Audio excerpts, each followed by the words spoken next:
di sini saya akan menjelaskan salah satu unsur yang paling penting dalam merancang kontrak. Itu si perancang harus memperhatikan struktur dan anatomi yang kontrak yang dibuat atau yang akan dirancang.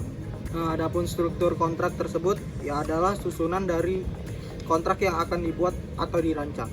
Anatomi kontrak tersebut berkaitan dengan letak dan hubungan antara bagian-bagian satu dengan bagian yang lain. Pada umumnya, kontrak terbagi atas 3 bagian utama, yaitu bagian pendahuluan, bagian isi, dan penutup. Bagian pendahuluan dibagi menjadi 3 subbagian, yaitu yang pertama adalah subbagian pembuka.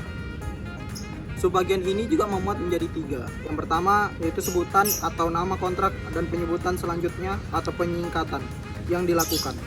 Yang kedua, tanggal kontrak yang dibuat dan ditandatangani. Yang ketiga, tempat dibuat dan ditandatanganinya kontrak. Yang kedua yaitu subbagian pencantuman identitas para pihak. Yang pertama, para pihak harus disebutkan secara jelas, dan yang kedua, orang yang menandatangani harus disebutkan kepastiannya sebagai apa. Dan yang ketiga, pendefinisian pihak-pihak yang terlibat dalam kontrak. Yang ketiga yaitu subbagian penjelasan. Pada subbagian ini diberikan alasan atau penjelasan mengapa apa pihak mengadakan kontrak. Ada 4 hal yang tercantum dalam bagian isi tersebut. Yang pertama yaitu klausul definisi. Yang kedua yaitu klausul transaksi. Ketiga, klausul spesifik. Yang keempat, klausul ketentuan umum. Ini saya akan menjelaskan tentang dua hal yang harus dicantumkan dalam bagian penutup. Ingin saya jelaskan yang pertama yaitu subbagian penutup. Subbagian penutup ini biasanya menerangkan bahwa perjanjian tersebut dibuat dan ditandatangani oleh pihak-pihak yang memiliki kapasitas untuk itu, dan para pihak menyatakan ulang bahwa mereka akan terikat dengan isi kontrak. Kedua yaitu subbagian penempatan ruang tanda tangan. Yang dimaksudkan yaitu tempat pihak-pihak menandatangani perjanjian atau kontrak dengan menyebut nama pihak, atau kontrak dengan menyebut nama pihak yang terikat dalam kontrak, nama jelas orang, menandatangani, dan jabatan dari orang yang menandatanganinya.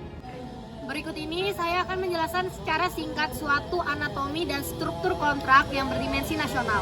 Yang pertama itu ada judul kontrak. Judul kontrak ini biasanya ada di kepala atau di head kontrak. Lalu juga judul kontrak ini tidak luas dan juga tidak sempit. Dan biasanya juga mencerminkan ketentuan-ketentuan yang berlaku dalam kontrak yang bersangkutan. Kedua yaitu ada pembukaan kontrak. Kontrak ini itu merupakan bagian awal dari suatu kontrak. Biasanya ini ada 2 model pembukaan kontrak. Yang pertama ini tanggal kontrak disebutkan pada bagian awal kontrak. Yang kedua, tanggal kontrak disebutkan pada akhir kontrak. 3, ada komparisi. Komparisi ini biasanya memuat pihak-pihak yang bersangkutan dalam kontrak yang mengikatkan diri secara lengkap. Dalam komparisi ini memuat nama-nama yang ada pihak pekerjaan, tempat tinggal, termasuk kapasitas yang bersangkutan sebagai pihak dalam kontrak. Misalnya mewakili pemegang kuasa, bertindak untuk diri sendiri.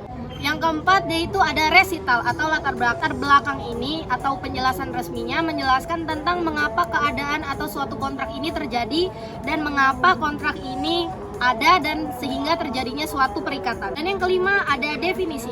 Definisi ini adalah rumusan istilah-istilah yang ada dalam kontrak yang telah dicantumkan.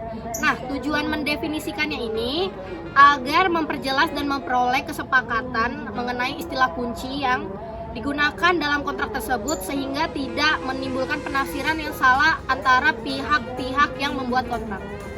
Yang keenam adalah pengaturan hak dan kewajiban atau substansi kontrak.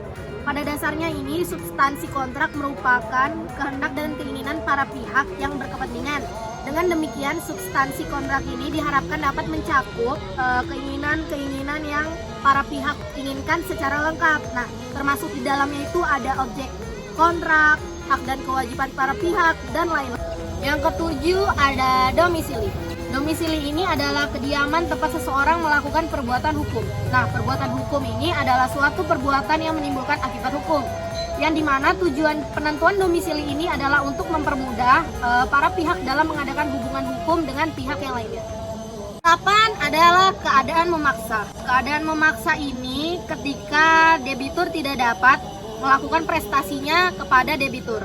Nah, biasanya ini disebabkan adanya kejadian di luar kendali atau di luar kekuasaan seperti banjir, tanah longsor, gempa bumi, dan lain-lain. Yang kesembilan ada kelalaian dan pengakhiran kontrak. Ini atau tidak dilaksanakannya adalah kewajiban oleh satu pihak atau debitur sebagaimana ditentukan dalam kontrak. Yang ke-10 ada penyelesaian kontrak atau sengketa. Pola penyelesaian sengketa ini merupakan bentuk atau pola untuk mengakhiri sengketa atau juga pertentangan yang timbul antara kedua belah pihak dalam kontrak. Yang ke-11 ada penutup. Ini adalah penutup kontrak yang merupakan bagian akhir dari suatu kontrak. Yang ke-12 yaitu ada tanda tangan. Tanda tangan merupakan tulisan kas yang ditulis oleh para pihak. Berapa unsur yang harus diperhatikan dalam perjanjian sewa-menyewa?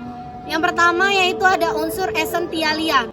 Yang kedua ada unsur naturalia. Yang ketiga ada unsur accidentalia.